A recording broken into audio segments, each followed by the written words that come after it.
Welcome in math class by JP sir. Today is class for a student 12th standard. Last class में हम लोग differential equation पढ़ रहे थे, linear equation. आज का टॉपिक आपका है वेक्टर। ये वेक्टर आपको बोर्ड में 5 और 6 मार्क्स का क्वेश्चन देगा। 1 और 2 क्वेश्चन ऑब्जेक्टिव और 4 मार्क्स का एक सब्जेक्टिव क्वेश्चन रहेगा। तो वेक्टर स्टार्ट करने के पहले हम लोग थोड़ा डिफरेंशियल इक्वेशन का, लीनियर इक्वेशन का हमने आपको 2-3 एग्जांपल बताया है। 1-2 और डिफरेंट टाइप का एग्जांपल आप यहाँ देखेंगे। उसके बाद हम लोग वेक्टर स्टार्ट करेंगे। तो एक क्वेश्चन है, solve equation dy by dx minus y equal to cos x minus sin x। ये क्वेश्चन देख के ही आप अंदाज लगा सकते हैं कि ये सिंपल सेपरेशन का क्वेश्चन नहीं हो सकता है, क्योंकि ये y अगर हम राइट साइड करेंगे तो प्लस वाई प्लस में चला जाएगा और फिर वो y dy के साइड में लाना मुश्किल है। दूसरी बात कि ये आपका होमोजेनियस टाइप भी नहीं है, तो लास्ट हमारे पास ऑप्शन मिलता है लीनियर टाइप। ये आपका लीनियर इक्वेशन है। दिस इज ये लीनियर इक्वेशन ऑफ टाइप आपको पहले बताया जा चुका है, dy by dx plus p। Compare करेंगे तो p आपका y का कोफिशिएंट कुछ नहीं है, यानी -1 है, और q आपका cos x minus sin x है। अब इसके लिए हम लोग क्या निकालते हैं? इंटीग्रेटिंग फैक्टर निकाला जाता है। इंटीग्रेटिंग फैक्टर आपको पिछले वीडियो में बताया जा चुका है, जिसको शॉर्ट में लिखा जाता है IF, और उसका फॉर्मूला होता है e का power integration p into dx। p आपका है -1 dx, जिसका इंटीग्रेशन हो गया e का power -x। Therefore solution is, solution का भी फॉर्मूला आपको याद रखना है, y into integration factor equal to integration of q into integration factor into dx। Linear equation में लेफ्ट साइड आपको इंटीग्रेट करने की आवश्यकता नहीं है, वो इंटीग्रेट करके लिखा जाता है y इंटू ई का पावर -x। अब राइट साइड में इंटीग्रेटिंग फैक्टर मिला e का power -x into cos x minus sin x। ये जो इंटीग्रेशन है, ये आपको ध्यान देना होगा कि ये बाई पार्ट का स्पेशल टाइप इंटीग्रेशन आपका है। e का पावर x और के साथ ट्रिग्नोमेट्री लगा हुआ है।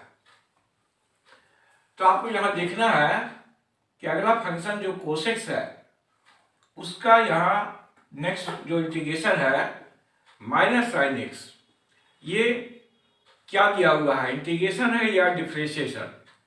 तो cos x का -sin x आपका डिफरेंशिएशन होता है, इसलिए ये जो इंटीग्रेशन है वो e का power x into fx plus f' के टाइप में है। तो cos x को हम लोग यहाँ फर्स्ट फंक्शन मान के चलेंगे और e का पावर -x को सेकेंड, और इसको बाई पार्ट से आपको इंटीग्रेट करना होगा, जिसका आगे जाके रिजल्ट ये सेम मिलेगा, और सेकेंड इंटीग्रेशन आपका कैंसिल हो जाएगा। तो इसको इंटीग्रेटिंग बाय पार्ट करेंगे, इंटीग्रेटिंग बाय पार्ट।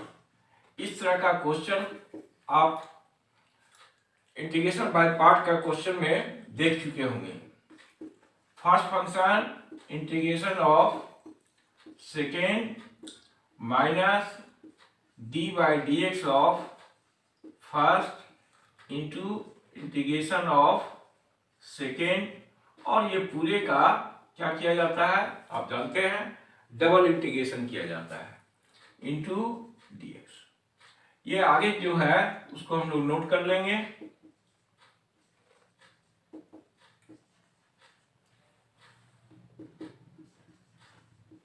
e का पावर माइनस एक्स का इंटीग्रेशन e का पावर माइनस एक्स ही होगा। अब x का कोफिशिएंट है -1, तो -1 से और डिवाइड कर देंगे। cos x का डिफरेंशिएशन आपका होता है minus of sine x, e का पावर माइनस एक्स का इंटीग्रेशन e का पावर माइनस एक्स बाय -1, जो इंटीग्रेशन यहाँ लिखेंगे वही इंटीग्रेशन यहाँ आएगा इंटू dx। अब ये जो अगला इंटीग्रेशन आपका दिया हुआ है उसको भी नोट कर लेंगे। तो क्या मिला, माइनस e का power minus x into cos x, आगे पीछे करके लिख लेंगे, माइनस माइनस प्लस माइनस,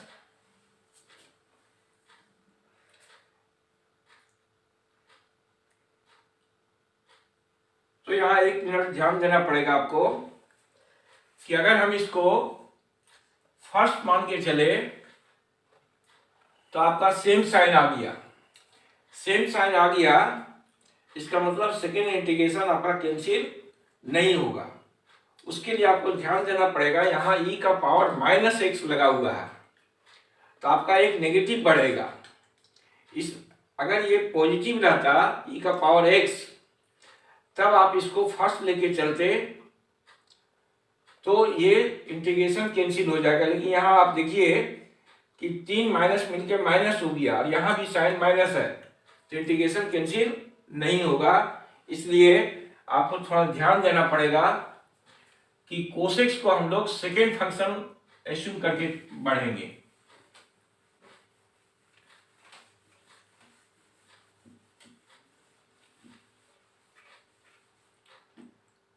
ये फर्स्ट, ये सेकेंड। अब देखिए cos x का इंटीग्रेशन sin x होगा और एक नेगेटिव यहां से मिलेगा, एक नेगेटिव फार्मूला का मिलेगा, दो नेगेटिव मिलकर पॉजिटिव हो जाएगा। तो इसका जो सेकेंड इंटीग्रल वैल्यू आएगा वो पॉजिटिव होगा और बगल में आपका दिया है माइनस, तब जाके कैंसिल होगा। तो सेम तरह से इंटीग्रेशन करें, अभी जैसे आपको बताया गया है, इंटीग्रेटिंग बाय पार्ट, e का पावर माइनस एक्स छोड़ देंगे, कोस का इंटीग्रेशन आपका हो गया साइन एक्स माइनस e का पावर माइनस एक्स का डिफरेंशिएशन e का पावर माइनस एक्स इंटू -1 से इंटू कर देंगे, कोस का इंटीग्रेशन साइन एक्स dx। अब ये जो आगे रिजल्ट है उसको लिख लेंगे, साइन एक्स dx, e का power minus x sine x, minus minus plus हो गया, साइन एक्स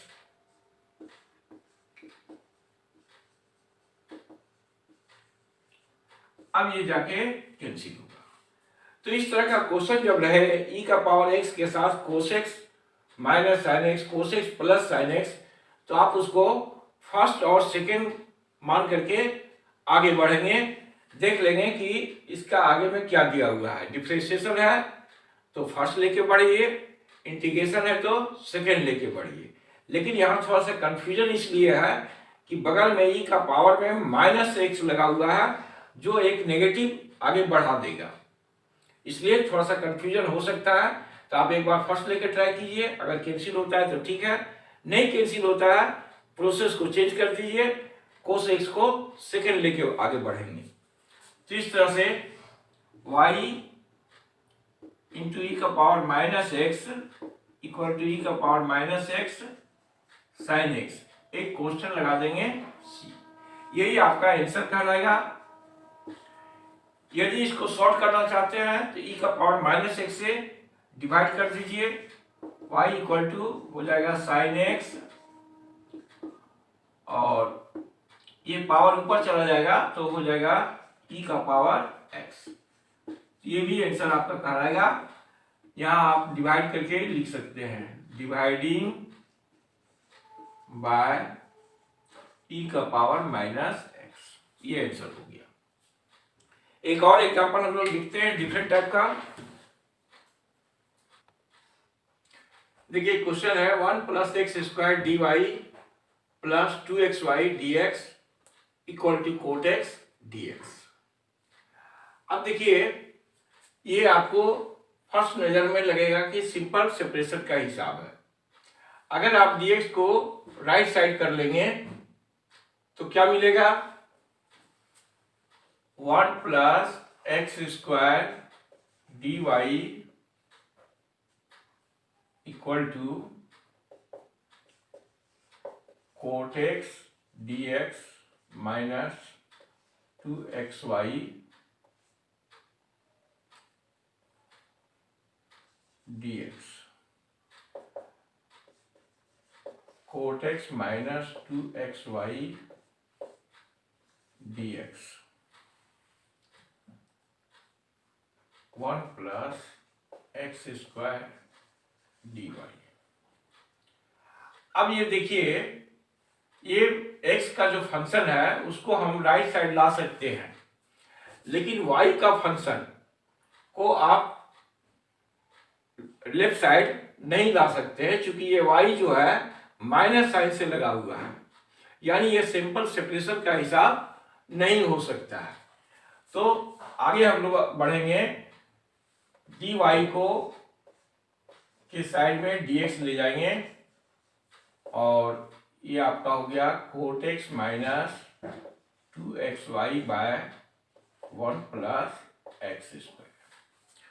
अब आप सोचते होंगे कि ये होमोजेनियस का टाइप है, लेकिन देखिए ये होमोजेनियस का टाइप नहीं है। होमोजेनियस कब कहलाता है, जब प्रत्येक टर्म अलजेब्राइक फंक्शन में हो और सेम डिग्री का हो। लेकिन यहाँ आपका 2 डिग्री का फंक्शन है, ये भी 2 डिग्री का फंक्शन है, ये 1 हो गया 0 डिग्री का, तो नीचे में खत्म हो गया। अब ये cot x जो है ये आपका ट्रिग्नोमेट्रिकल फंक्शन है, यानी ये होमोजेनियस टाइप का क्वेश्चन नहीं है। तब हम लोग इसको देखेंगे लीनियर टाइप में। लीनियर टाइप के लिए इसको और आगे बढ़ाइए, dy/dx equal to cot x by 1 + x² minus 2x 1 + x² into y। ये जो टर्म है उसको आप लेफ्ट साइड कर लेंगे, 2x by 1 + x² into y equal to cot x by 1 + x। अब ये देखिए आपका लीनियर टाइप का इक्वेशन है। This is linear equation of type dy/dx plus py equal to q। तो याद रखिए कि आपको जो लीनियर इक्वेशन बोर्ड एग्जाम में पूछा जाएगा वो ये जरूरी नहीं कि आप देखते के साथ उसको समझ जाएंगे कि वो लीनियर इक्वेशन का क्वेश्चन है। कभी कभी क्वेश्चन को ट्विस्ट कर दिया जाता है, तो वैसे क्वेश्चन को भी प्रैक्टिस में रखना पड़ेगा, तभी आप कंफर्म रूप से बोर्ड में सॉल्व कर सकते हैं।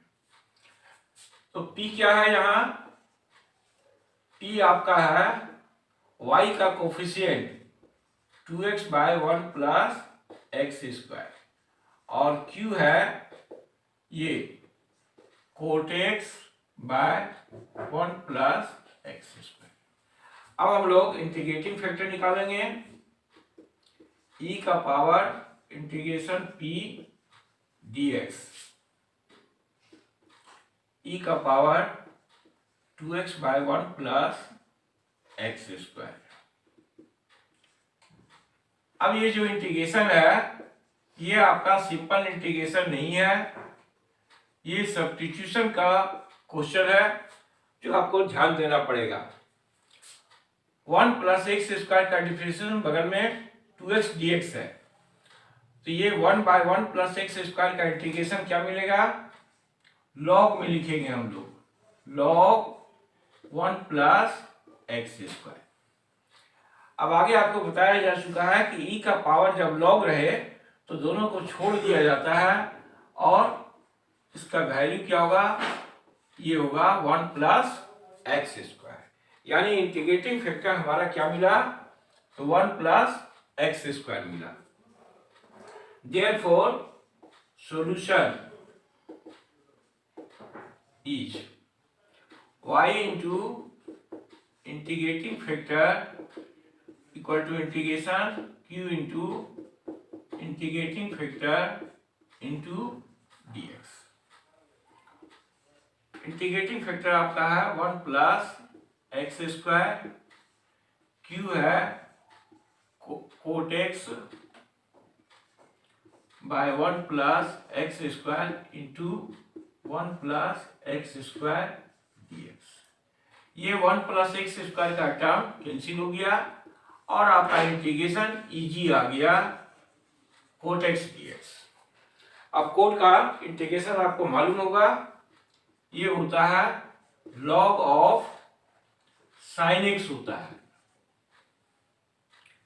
तो इंटीग्रेशन हो गया, एक कांस्टेंट ऐड कर देंगे c, लेफ्ट साइड में आपका है y 1 प्लस एक्स स्क्वायर। यही आपका सॉल्यूशन कराएगा गिवन डिफरेंशियल इक्वेशन का। अगर क्वेश्चन में बगल में कोई कंडीशन लगा हुआ है कि find the solve the equation given that x equal to 1 y equal to 0, तो आप इस सॉल्यूशन में वैल्यू पुटअप कर देंगे x 0 का और c का वैल्यू निकालेंगे, c का वैल्यू निकाल के उसी में पुटअप कर देंगे, तो वो आपका पार्टिकुलर सॉल्यूशन कहलाएगा। एक और एग्जांपल हम लोग देखते हैं। देखिए नेक्स्ट क्वेश्चन आपके पास है, solve the equation x plus 2y square whole divide by dx equal to y। अगर इसको हम लोग dy by dx equal to लिखते हैं y by x plus 2y square, तो ये अभी आपको रेशनल फंक्शन के फॉर्म में है fx बाय gx, जो होमोजेनियस हो सकता है या लीनियर हो सकता है। अब हम लोग देखें ये होमोजेनियस है या नहीं है। तो आपका ऊपर में न्यूमरेटर में y का 1 पावर है, डिनोमिनेटर में x का 1 पावर और यहाँ y का 2 पावर है। अगर इस क्वेश्चन में x प्लस 2y रहता तो ये होमोजेनियस टाइप का क्वेश्चन होगा, लेकिन यहाँ हम लोग देख रहे हैं कि पावर 2 है और साथ में 1 भी है, इसलिए ये होमोजेनियस टाइप का क्वेश्चन नहीं है। अब हम लोग देखेंगे कि ये लीनियर है या नहीं है। तो ये देखिए x प्लस 2y का होल स्क्वायर को हम लोग y के साथ सेपरेट नहीं कर सकते हैं, यानी उसको dy by dx plus py equal to q के फॉर्म में चेंज नहीं कर सकते हैं। तो उसको आगे बढ़ाने के लिए हम लोग इसको इस तरह लिखेंगे dx बाय dy, चेंज कर देंगे न्यूमरेटर को डिनोमिनेटर में और डिनोमिनेटर को न्यूमरेटर में। अब ये आगे देखिए dx बाय dy ये हो जाएगा x by y plus 2y। ये x बाय y को लेफ्ट साइड कर लेंगे, dx by dy minus 1 by y into x equal to 2y। ये आपका दिस इज ये linear equation of type dx by d y plus p x equal to q. ये आपका second type of differential equation है जो कभी कभी rarely exam में आ सकता है। यहाँ dy बाई डी एक्स नहीं बल्कि dx बाय dy में सेटिंग किया गया है। तो इसका वेयर p आपका होगा coefficient of x minus 1 by y और q आपका है 2y। अब देखिए p और q जो है y का फंक्शन है, इसलिए इंटीग्रेटिंग फैक्टर का फॉर्मूला स्लाइटली चेंज कर देंगे हम लोग। e का पावर पहले लिखते थे p dx, अब लिखेंगे p dy। यह आपका है minus 1 by y dy। Integration करेंगे तो मिलेगा e का power minus log y। Minus को आप लॉग के अंदर ले जाएंगे, ये हो जाएगा log y to the power minus. अब e और लॉग को छोड़ देंगे तो ये कहलाएगा y to the power minus 1, that is 1 by y। ये आपका मिल गया integrating factor. Therefore solution of equation is. अब सॉल्यूशन में फॉर्मूला स्लाइटली चेंज कर देंगे हम लोग। पहले लिखते थे y इंटू इंटीग्रेटिंग फैक्टर, अब उसको लिखेंगे x इंटू इंटीग्रेटिंग फैक्टर और राइट साइड में q इंटू इंटीग्रेटिंग फैक्टर। यहाँ dx लिखते थे क्योंकि x का फंक्शन रहता था, अब ये y का फंक्शन है इसलिए dy लिखेंगे। तो x into 1 by y, q आपका है 2y और इंटीग्रेटिंग फैक्टर है 1 by y dy। y cancel हो गया, ये इंटीग्रेशन मिला 2dy, जिसका इंटीग्रेशन क्या होगा y होगा। लेफ्ट साइड में आपका है x बाय वाई, एक कांस्टेंट लगा देंगे c और इस तरह ये आपका सॉल्यूशन मिला। x इक्वल टू y को राइट साइड करना चाहें तो हो जाएगा 2y square plus cy। c क्या है तो here c is constant of integral है। ये आपका जनरल सॉल्यूशन कहलाएगा। तो ये second type of linear differential equation है। इस पर भी आपको बुक में 2-4 क्वेश्चन अवेलेबल है, आप उसको प्रैक्टिस कर सकते हैं। अब हम लोग वेक्टर की बात करेंगे।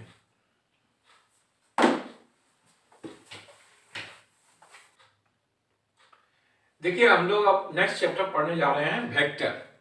वेक्टर को हिंदी में बोला जाता है सदिश राशि।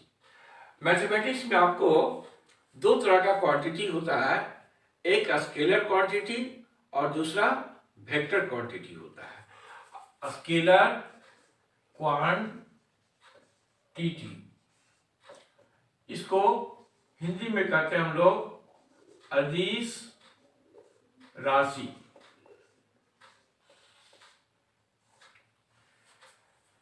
स्केलर क्वांटिटी क्या है, ये quantity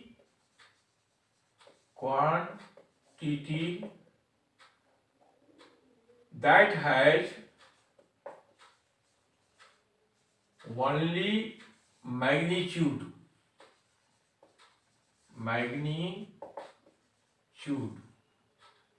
is known as a scalar quantity।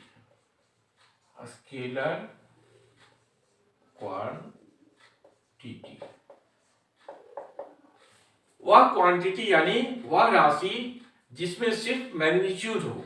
Magnitude का मतलब जिसमें सिर्फ परिमाण हो, उसको कहा जाता है स्केलर क्वांटिटी। जैसे एग्जांपल के लिए आप फिजिक्स में जानते होंगे स्पीड, स्पीड ऑफ ये कार, स्पीड ऑफ ये व्हीकल, मास, किसी चीज का मास यानी मात्रा क्या होता है, लेंथ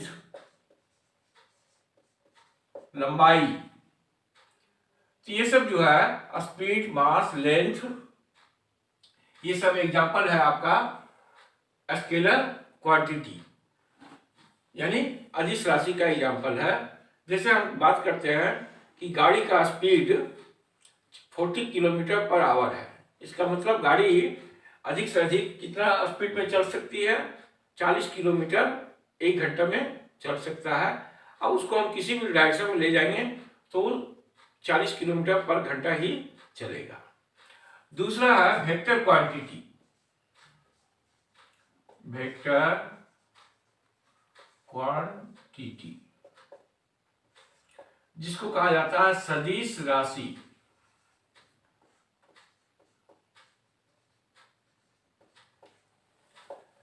ये quantity that has magnitude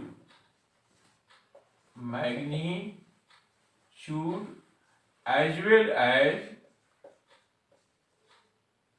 direction is known as vector। वैसे क्वांटिटी यानी वैसे राशि जिसमें मैग्नीट्यूड भी हो और साथ में डायरेक्शन भी हो, उसको हम लोग वेक्टर क्वांटिटी कहते हैं। जैसे फिजिक्स में आपको मालूम होगा velocity of A object, velocity मतलब वेग होता है, एक्सीलरेशन,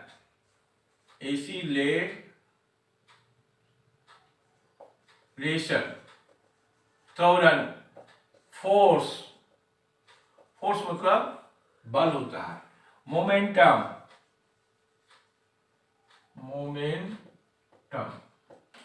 etc। ये वेक्टर क्वांटिटी कहलाता है। लेकिन मैथमेटिक्स में जो वेक्टर पढ़ना है हमको, वो आपको स्पीड, वेलोसिटी वगैरह नहीं पढ़ना है। यहाँ हमको लाइन के बारे में पढ़ना है। ये डायरेक्टेड लाइन सेगमेंट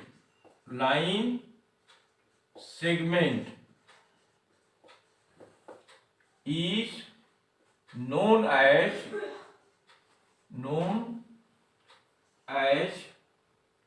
वेक्टर। कोई लाइन सेगमेंट का मतलब आप समझते होंगे रेखाखंड। जैसे एक लाइन है ए बी, ये लाइन नहीं है, लाइन सेगमेंट है, यानी सरल रेखा का एक खंड है, सेगमेंट है। तो अगर हम ए बी लिखे इस तरह से, तो ये आपका लाइन सेगमेंट को बतलाता है। लेकिन अगर इसमें डायरेक्शन लगा दें, ये line segment A to B है, तो ये आपका वेक्टर बतलाएगा, वेक्टर ए बी बतलाएगा, जो ए से स्टार्ट होता है और बी में एंड कर जाता है। ए को हम लोग यहां कहेंगे इनिशियल पॉइंट कहा जाता है, और बी को कहा जाता है टर्मिनल पॉइंट। इनिशियल का मतलब हुआ आरंभिक बिंदु, और टर्मिनल का मीनिंग हुआ हिंदी में अंतिम बिंदु। तो ये ए से बी में एक वेक्टर को रिप्रेजेंट कर रहा है। ये लाइन सेगमेंट जो है वो वेक्टर को रिप्रेजेंट करता है। अगर इसको हम लोग स्मॉल लेटर ए से रिप्रेजेंट करें इस तरह से, x i plus y j plus z के। अब आई जे क्या है? तो आई जे के जो है वो एक्स एक्सिस और वाई एक्सिस के अलावा यूनिट वेक्टर है। ये आई जे के, तो ए मान लिया कोई वेक्टर है जो कंपोनेंट फॉर्म में है x i plus y j plus z k, जहां आई जे क्या है? Unit vector. आगे आपको यूनिट वेक्टर को बताया जाएगा। Unit vector is that vector whose magnitude is 1। तो यहां आई जे क्या है? I j k are unit vector along axis. Axis का मतलब हो गया एक्स एक्सिस, वाई एक्सिस और जेड एक्सिस। तो यूनिट वेक्टर किसको कहा जाएगा? जिसका मैग्नीट्यूड हम लोग इस तरह से लिखेंगे, mod i mod j mod k 1 होगा। तो आगे डिफिनेशन आपको बताया जाएगा। Unit vector is that vector whose magnitude is 1। तो ये कंपोनेंट फॉर्म में बताया गया कि ए वेक्टर जो है वो कंपोनेंट फॉर्म में इस तरह से लिखा जाता है, एक्स आई वाई जे जेड के। अब एक्स आई वाई जे जेड के क्या है? तो मान लिया कोई पॉइंट पी है जिसका कोऑर्डिनेट है एक्स वाई जेड। अगर इस पॉइंट को पोजीशन वेक्टर के फॉर्म में रिप्रेजेंट करेंगे तो ये ओपी वो आपका ओरिजिन हो गया। तो ओपी जो है ये इस वेक्टर को रिप्रेजेंट करेगा, x i plus y j plus z के रिप्रेजेंट करेगा। नेक्स्ट हम लोग देखते हैं यूनिट वेक्टर। यूनिट वेक्टर इसको हिंदी में बोला जाता है इकाई सदिश। इकाई सदिश। तो नाम से ही आपका परिचय क्लियर है कि इकाई सदिश वह सदिश होगा जिसका मैग्नीट्यूड इकाई हो, यानी 1 हो। ये vector whose magnitude is unity means 1 is known as unit vector. Unit vector कहलाएगा। जैसे कोई वेक्टर अगर कंपोनेंट फॉर्म में लिया जाए, आई जे के फॉर्म में लिया जाए, 2i plus 3j plus 4k। हम यहां आई जे के ऊपर में एरो का लाइन लगाते हैं, निशान। बुक में आपको कप का सिंबल मिलेगा। कप आपको यूनिट वेक्टर का सिंबल है, लेकिन कप लिखने में हम लोग को थोड़ा सा दिक्कत होता है, इसलिए हम लोग एरो लगा देते हैं। अब इस वेक्टर का मॉडुलस निकाल लेंगे। ये आपका कहलाता है मॉडुलस ऑफ वेक्टर ए, जिसका फॉर्मूला क्या होता है? Under root x square plus y square plus z square. इसको हम लोग निकाल लेंगे, 2 square plus 3 square plus 4 square. अगर नेगेटिव है तो आप नेगेटिव लिखेंगे। जैसे मान लिया 4k नेगेटिव में है तो आप यहां नेगेटिव लिखेंगे। ये आपका मिला 4 + 9 + 60, यानी ये हो गया 29। Therefore, unit vector along vector A के डायरेक्शन में यूनिट वेक्टर जो होगा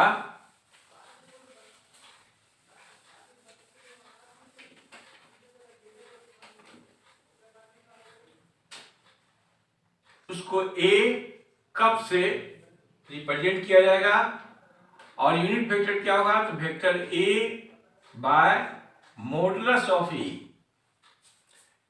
वेक्टर ए को उसके मॉडुलस से डिवाइड कर देंगे तो आपका यूनिट वेक्टर कहलाएगा।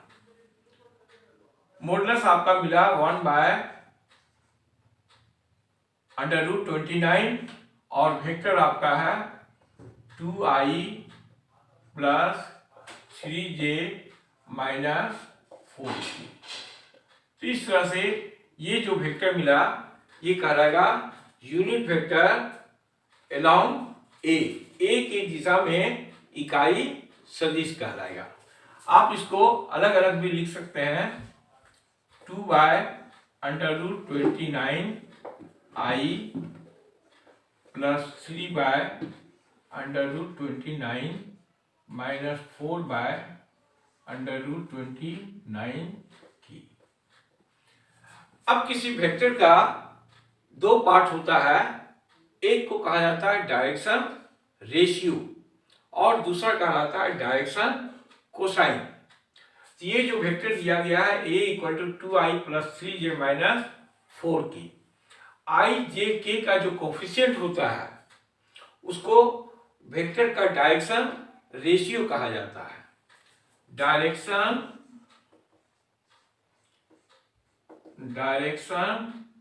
Ratio of vector A equal to, direction ratio कौन हुआ, तो आई जे के का जो कोफिशिएंट है, अगर उस कोफिशिएंट को हम लोग एक्स वाई जेड से रिप्रेजेंट करेंगे तो ये होगा एक्स वाई जेड का कोऑर्डिनेट। अगर उसको आप ए बी सी से रिप्रेजेंट करते हैं, यहाँ ए बी सी लिखेंगे। एक्स वाई जेड क्या है, तो 2 3 - 4 है। ये आपको कहलाएगा direction ratio of the vector. Direction ratio को हिंदी में कहा जाता है दिक् अनुपात।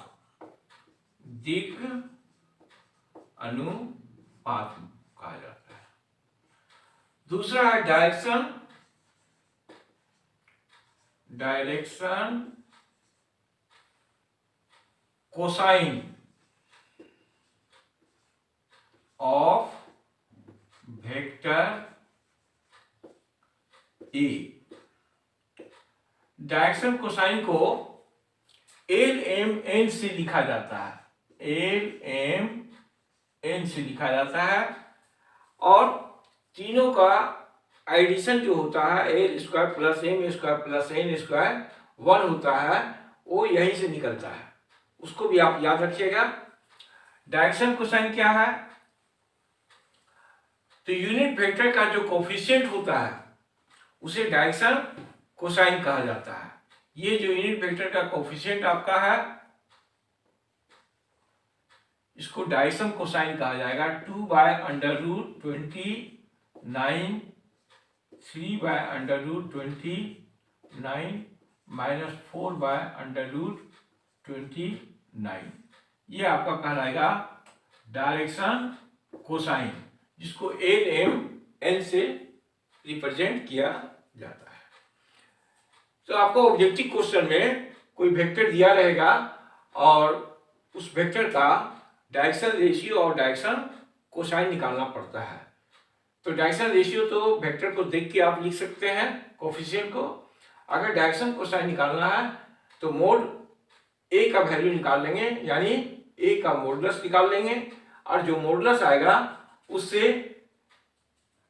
डायरेक्शन रेशियो को डिवाइड करके लिखेंगे। तो ये आपका ऑब्जेक्टिव क्वेश्चन के लिए इंपॉर्टेंट है। Find the direction ratio and direction cosine of the given vector, जो आपको एग्जांपल दिया गया है। इसी तरह का एक क्वेश्चन है,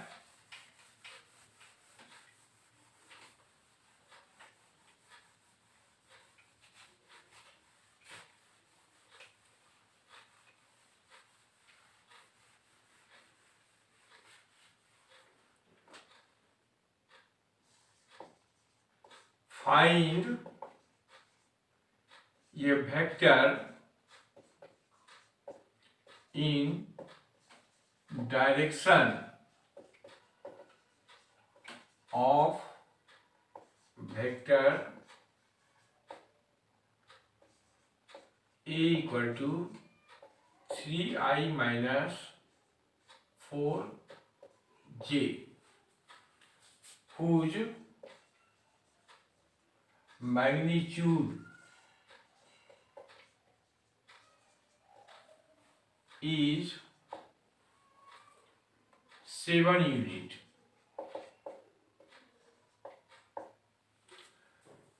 क्वेश्चन है कि एक वेक्टर दिया हुआ है 3i माइनस 4j, इसके डायरेक्शन में मतलब इसकी दिशा में एक दूसरा वेक्टर निकालिए जिसका मैग्नीट्यूड 7 यूनिट होना चाहिए। तो जो गिवन वेक्टर है a 3i माइनस 4j, अब देखिए इसका कंपोनेंट में k वेक्टर नहीं है, तो आप उसको 0k लगा के लिख सकते हैं या नहीं भी लिख सकते हैं। तो इस वेक्टर का हम लोग पहले मॉडुलस निकाल लेंगे। Modulus of a under root x square plus y square plus z square.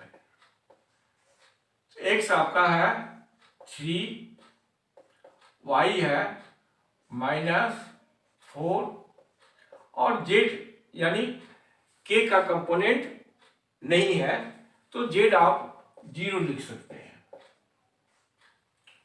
इस तरह से ये मिल गया 9 प्लस 16 यानी 25, ये 5 मिल गया। अब एक डायरेक्शन में यूनिट वेक्टर हम लोग निकाल लेंगे। Unit vector A cup, A cup क्या होगा, तो वेक्टर ए को उसके मॉडुलस से डिवाइड कर देंगे। मॉडुलस आपका मिला 5 यानी 1/5 और वेक्टर ए जो है उसको लिख लेंगे 3i माइनस 4j। ये आपका यूनिट वेक्टर हो गया। अब कहता है कि ऐसा वेक्टर निकालिए जिसका मैग्नीट्यूड 7 यूनिट हो। तो अगर इस यूनिट वेक्टर को हम लोग 7 से मल्टीप्लाई कर दें तो रिक्वायर्ड वेक्टर मिल जाएगा। Therefore रिक्वायर्ड वेक्टर, रिक्वायर्ड का मतलब होता है अभीष्ट, यानी जो आपको निकालने के लिए कहा गया, अभीष्ट सदिश whose मैग्नीट्यूड इज 7 यूनिट। वह वेक्टर निकालना है जिसका मैग्नीट्यूड 7 यूनिट हो। तो कौन सा वेक्टर होगा, यूनिट वेक्टर को 7 से मल्टीप्लाई कर दीजिए। यूनिट वेक्टर को जितना मैग्नीट्यूड कहा जाए उसे मल्टीप्लाई कर देंगे, तो ये हो जाएगा 7/5 3i माइनस 4j। आप इसको सेपरेट भी कर सकते हैं या यही छोड़ सकते हैं। सेपरेट करना चाहेंगे तो ये हो जाएगा 21/5i माइनस 28/5j।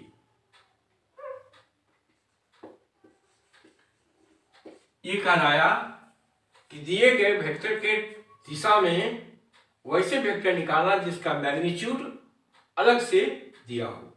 ये भी आपको ऑब्जेक्टिव क्वेश्चन है जो 1 मार्क्स में आ सकता है और कई बार आ भी चुका है, तो इसको आप ध्यान देंगे। नेक्स्ट है जीरो वेक्टर बारे डेफिनेशन समझना है कि what is zero vector.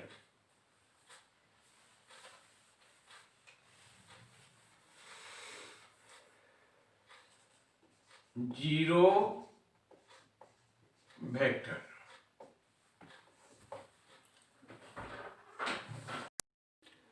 Zero vector किसको कहेंगे? जिसका मैग्नीट्यूड जीरो हो, शून्य हो, यानी जिसका मैग्नीट्यूड कुछ भी नहीं हो उसको जीरो वेक्टर कहा जाएगा। जैसे उसको नोटेशन में इस तरह से देंगे, जीरो वेक्टर।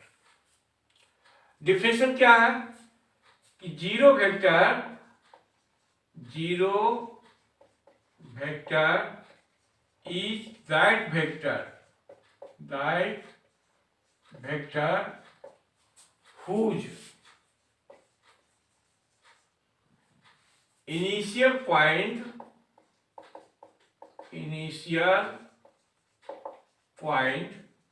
and terminal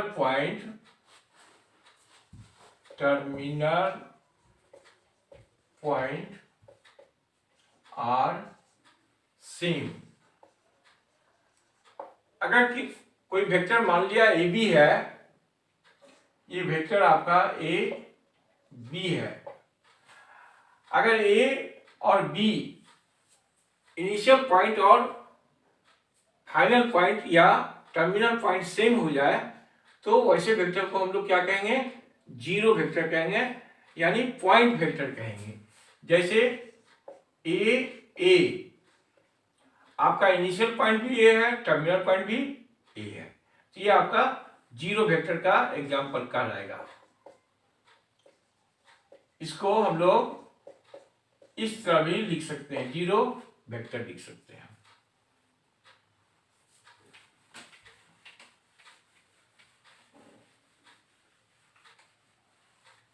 दूसरा है कोलिनियर वेक्टर। कोलिनियर वेक्टर और पैरेलल वेक्टर।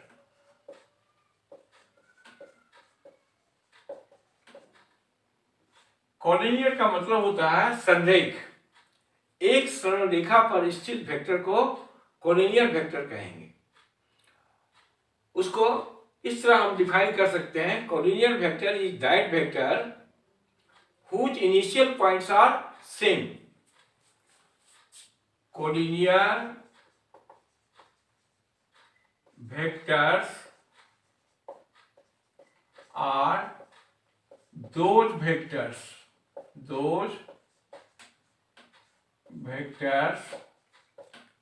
whose initial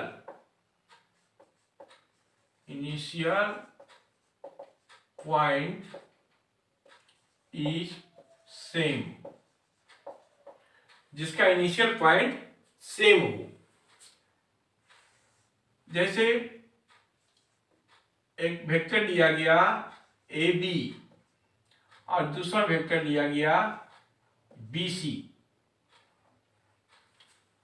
और एक तीसरा वेक्टर लिया गया A C. Here A B B C and AC are collinear vector।